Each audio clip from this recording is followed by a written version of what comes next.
Bunda-Bunda, kembali lagi bersama aku dan Mbak Meta di Persembahan untuk Bunda. Kita masuk ke segmen kita yang berikutnya nih Bun. Tapi tadi kan kita udah bahas ya kalau Mbak Meta ini menjalani bisnis ya Mbak yaitu bisnis tas etnik. Nah, ini kebetulan Mbak Meta bawa nih contoh produknya. Mbak, boleh nggak Mbak dijelasin sedikit? Ini lucu banget sih Mbak warnanya. BTW aku tuh termasuk pelanggannya loh. Cuman aku lupa bawa contohnya, udah aku beli. Ayo Mbak, ceritain dong Mbak ke bunda-bunda di rumah. Ini materialnya salah satu model produksi tas kami. Nama tasnya ada, tiap tas tuh ada nama nih ceritanya Mbak Renia. Ini namanya Nirmala nih. Saya kasih nama tasnya Nirmala. Bahannya batik Sogan dari Solo, batik cap memang kita pakai, bukan batik tulis. Kemudian untuk kulitnya ini kulit sapi asli, tapi yang di emboss kroko. Memang kami belinya dari produsen sudah dalam bentuk seperti ini bentuk kulitnya. Kalau yang listnya ini juga kulit kambing. Jadi ini sapi sama kulit kambing. Oke. Wah, lucu-lucu banget ya. Lucu-lucu banget, orang cuma satu ya contohnya. Nanti deh kita lihat lagi. Oke nih Mbak, nah sekarang kita balik lagi ke Mbak Meta sebagai perempuan dan ibu rumah tangga gitu ya.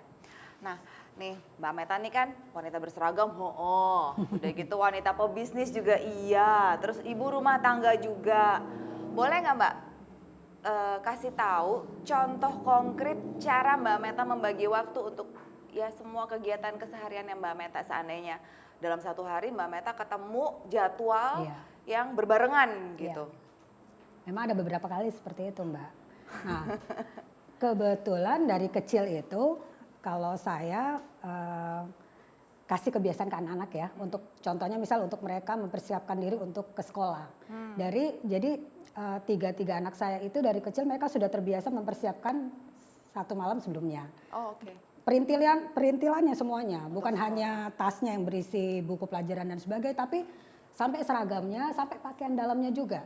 Mereka masing-masing sudah terbiasa untuk menyiapkan sendiri. Itu dari SD kelas 1 saya sudah biasakan seperti itu. Iya, jadi malam hari mereka sudah menyiapkan semuanya, mereka sudah taruh tuh Mbak. Kalau nggak di atas meja belajar, di atas ada sisi sebelah tempat tidur. Dan pada saat besok pagi mereka bangun dalam kondisi yang untuk dipakai, untuk dibawa sudah siap gitu. Dan bagi saya itu kan menghemat waktu. Jadi saya pada saat pagi saya tidak perlu yang betul-betul menyiapkan mereka semua begitu kan. Itu udah menjadi suatu kebiasaan di keluarga kami. Nah mereka berangkat ke sekolah, ibaratnya barulah saya mulai bisa melakukan suatu aktivitas kan. Apabila memang berbenturan antara misalkan ada kegiatan organisasi dan kegiatan misalkan yang terkait dengan bisnis, memang saya mendahului yang organisasi karena itu sudah komitmen awal dari kami menikah bahwa saya akan mendampingi suami dan akan memprioritaskan ibaratnya kegiatan-kegiatan yang berhubungan dengan dia gitu kan, dengan suami. Untuk yang bisnis berarti kan saya harus ibaratnya handover ke staff atau orang yang saya bisa percaya. Misalnya kalau misalkan betul-betul berbenturan, tapi apabila bisa saya lakukan bersamaan, maksudnya bersamaan dalam arti dibagi, ya tinggal bagi waktunya saja gitu kan. Jam mana yang lebih dulu yang bisa kita lakukan. Nah untuk ke anak-anak sifatnya menjadi controlling aja. Pada saat mereka sudah melakukan kegiatan kan, sekolah dan les, kita punya suatu bentuk komunikasi misalkan WhatsApp group. Nah kalau sekarang kan memang karena sudah canggih jadi bisa lah ya, lebih mudah. Bisa semua dikomunikasikan di situ, apabila mereka ada kendala, masalah transportasi atau apapun, mereka bisa laporan di situ. Kemudian cara lain juga saya menjalin hubungan baik dengan guru-gurunya. Gitu. Iya, jadi memang dari awal juga saya sudah berhubungan dengan wali kelas mereka, saya minta untuk mereka melaporkan ke saya, ibaratnya feel free untuk kasih tahu apapun gitu tentang anak saya. Kalau ada kendala di sekolah. Ya betul. Gitu ya. Ibaratnya kalaupun ada hal-hal yang memang harus orang tua turun langsung atau yang sekolah ibaratnya tidak bisa handle, saya minta tolong untuk segera diberitahu dan sudah pasti saya akan melakukan suatu gerakan gitu. Karena biar gimana kan keluarga nomor satu gitu. Ya cara saya seperti itu mungkin. Luar biasa loh Mbak manajemen waktunya. Kagum aku. Nah untuk quality time-nya sendiri nih dengan anak-anak mengingat Mbak aja sebagai pendampingnya segitu sibuknya ya, ditambah dengan punya bisnis gitu.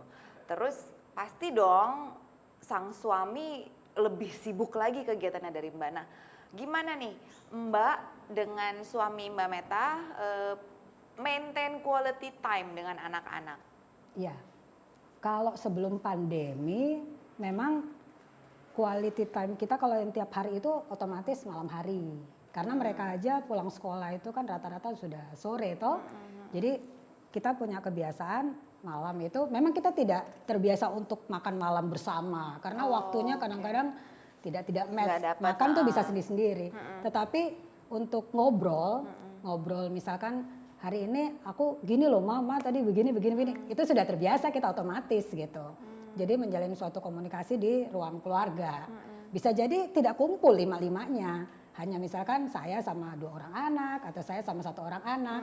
Tapi intinya kita tetap terus tahu mereka yang mereka lakukan pada hari ini tuh apa aja. Nah, kalau untuk secara bersama-sama biasanya sih suami saya suka ngambil inisiatif gitu kan pada saat dia kan jarak dari Jakarta ke Bogor lumayan nih.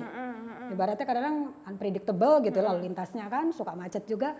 Dia suka spontan telepon gitu dari mana dari jalan manggil saya kan Dek gitu. Dek bisa bawa anak-anak nggak kita ketemu deh yuk sini ini ada film bagus. Misal di Botani lah kalau di Bogor kan Botani Square. Ini aku lihat ada film bagus kita nonton yuk.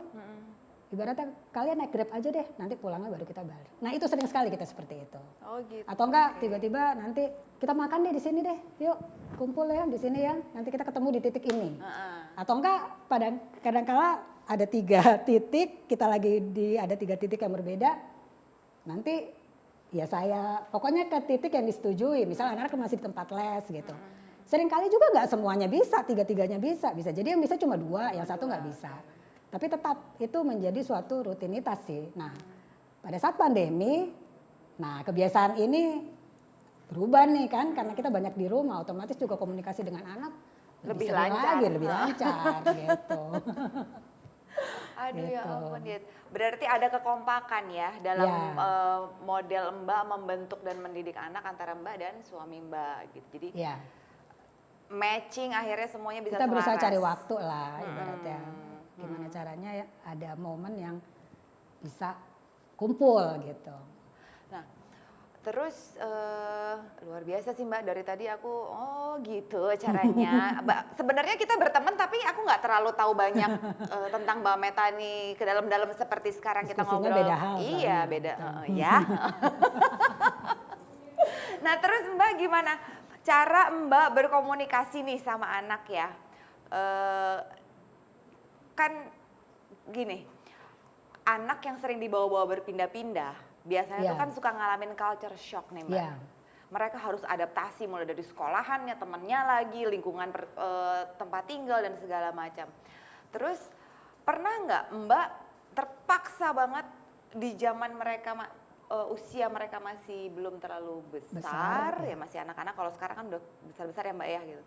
Gimana cara Mbak menyampaikan, nah ini boleh, ini tidak boleh, tapi tanpa Mbak membuat mereka merasa apa ya bahasanya merasa dikontrol atau dikekang secara berlebihan gitu. Nah, pada saat mereka sudah bisa diajak sedikit berdiskusi lah ya, diskusi sederhana, saya sering tanya pendapat mereka. Dari pendapat-pendapat itu kan kita bisa tahu kan, ibaratnya nilai-nilai yang mereka tangkap itu seperti apa. Di rumah kita ajarkan ibaratnya standar lah seperti orang tua yang lain, tidak boleh. Ibaratnya di sekolah tidak boleh contek ya, tidak boleh mukul, tidak boleh ganggu teman, itu kan hal yang standar gitu seperti itu. Itu sudah pasti kita tanamkan dari awal. Nah, untuk lebih dalam lagi, memang saya minta mereka untuk karena kami Kristiani, jadi saya minta mereka untuk aktif gitu di gereja, di kegiatan keagamaan dalam hal ini sekolah minggu. Dari situ kan juga tertanam juga nilai-nilai dalam arti yang kehidupan yang harus dilaksanakan, apa yang tidak boleh mereka lakukan seperti itu. Oh gitu. Jadi lebih kepada ini sih Mbak, lebih kepada komunikasi atau nggak bahas kasus. Jadi misalkan ada isu apa yang lagi ramai, mereka bertanya, kita bedah, kita ngobrol bareng. ngobrol. Gitu Menurut ya. kamu boleh nggak seperti itu? Oke. Atau kadang-kala saya membiarkan efek yang terjadi sama mereka gitu. Misalkan Biar tahu. Iya, biar tahu gitu. Jadi Dibiarin mereka merasakan berbuat salah, iya, efeknya itu gitu. iya. Oh, Kan oke. kalau kita orang tua pasti standarnya jangan lupa ya besok apa namanya siapin yang mau dibawa ke sekolah atau enggak udah ngerjain PR belum? Itu pasti semua orang tua pasti akan mengeluarkan bertanya hal-hal seperti itu. Nah, pernah suatu kejadian mereka lupa nih bawa PR-nya. Berarti kan mereka tidak menyiapkan. Karena kan dari kecil saya sudah membiasakan mereka untuk menyiapkan, tidak dibantu sama orang tua. Memang sudah saya kondisikan seperti itu. Nah, mereka kebingungan. Salah satu anak saya ini kebingungan, mereka telepon, ibaratnya ketinggalan ini mah, aku gimana dok ini? Saya membiarkan itu, tidak membantu untuk segera Ngasih solusi. delivery PR-nya dia itu, ibaratnya supaya efek-efeknya Jera, bahwa ada efek jerahnya kan pasti kan akan dimarahi oleh guru atau mungkin nilainya berkurang, ya sudah biarkan saja. Itu efek dari kelakuan kamu gitu yang kamu lakukan. Dari situ kan mereka bisa belajar. Ini Mbak Meta nih parentingnya kayaknya ngelotok banget ya Mbak. Mbak belajar dari mana sih? Ada kayak baca referensi dari mana? Apa memang didikan orang tuanya Mbak Meta dulu ke Mbak Meta begitu? Atau kok kayaknya jago banget? Enggak juga sih. Learning by doing aja. Kan sekarang sebenarnya apapun kita udah bisa cari informasi kan. Dengan teknologi sekarang kan sudah mudah sekali. Jadi pada saat saya kepentok ketemu suatu masalah, misalkan masalah apalah, saya cari lah di situ. Ibaratnya saya cari referensi, terus saya hubungkan dengan case yang saya alami. Ya berusaha untuk mencari solusi gitu. Luar biasa. Kan sekarang kan banyak sudah kita bisa Iya sih, akses tinggal buka. kan. Iya.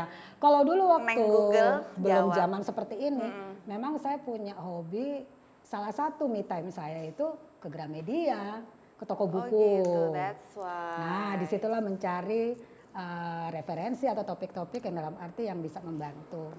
Yang Mbak masih belum Ya, tahu solusinya apa, Mbak cari tahu. Betul, Gitu seperti ya. itu. Nah, nih, ini lebih ke anak-anak nih Mbak. Pernah nggak sih Mbak dikomplain sama anak-anak, mereka ngerasa Mbak waktunya kurang, pernah nggak? Nah, ini kalau Karena boleh kesibukannya Mbak sama suami. Gitu. sejujurnya seingat saya sampai sejauh ini kalau dalam bentuk komplainan belum. Justru lucunya, tapi berarti misi saya berhasil gitu ya. Mereka bangga gitu loh dengan apa yang saya lakukan. Jadi tanpa saya minta, yang lucunya anak saya yang laki-laki ini ada 2, mereka laporan gitu ke saya. Ma, aku udah promosi loh tas mama ke guru aku. Aku cerita, mama bikin tas, terus pakai kain ini, begini. Seperti itu. Oh jadi marketingnya. Iya, saya juga kaget Marketing gitu loh. dadakan. Masa sih gitu kan? Ternyata itu yang mereka lakukan. Dalam arti yang saya lihat mereka senang dengan aktivitas yang saya lakukan gitu kan. Apalagi pada saat misalkan saya diajak pameran. Kebetulan kan saya kan dibina juga sama Pemkot Bogor. Oh, gitu. Jadi sering dapat kesempatan untuk pameran. Bahkan pernah ke luar negeri juga, barang saya dibawa kan. Terus pameran juga keluar Jakarta gitu beberapa kali. Ya saya melihat suatu hal yang positif sih, ibaratnya dampaknya bagi anak-anak positif, dan itu memang tujuan awal saya gitu. Apa yang saya lakukan bisa berdampak buat mereka gitu loh, bisa menjadi teladan lah buat mereka nanti ke depannya. Pengennya sih seperti itu. Jadi cita-cita dan niat Mbak dari awal benar-benar bisa sejalan ya Iya, dengan jadi tidak cara hanya Mbak mencari uang mencapai- gitu. Cara Mbak mencapai ke tujuan itu benar-benar ya udah Berusaha jalurnya udah begitu, tepat iya. gitu ya. Luar biasa. Oke, dan komunikasi Bunda berarti yang harus luar biasa dijaga. Dari tadi Ya. kan Mbak mention terus tentang komunikasi, gimana komunikasi sama anak, antar suami sama bapaknya ke anak-anaknya gitu. Jadi ya kesimpulan saya di segmen kedua ini, komunikasi dalam keluarga itu penting. Komunikasi itu yang pakai lisan maksudnya Bun, bukan dalam rumah juga pakai WA-an ya Mbak ya. Papa di mana, mama di mana, anak di ruang makan WA-an, enggak kayak gitu. Oke. Nah, sekarang aku sama Meta harus break lagi. Selesai sudah obrol-obrol kita di segmen yang kedua ini, tapi Bunda tetap ya stay tune, jangan kemana-mana. Kita berdua akan balik lagi.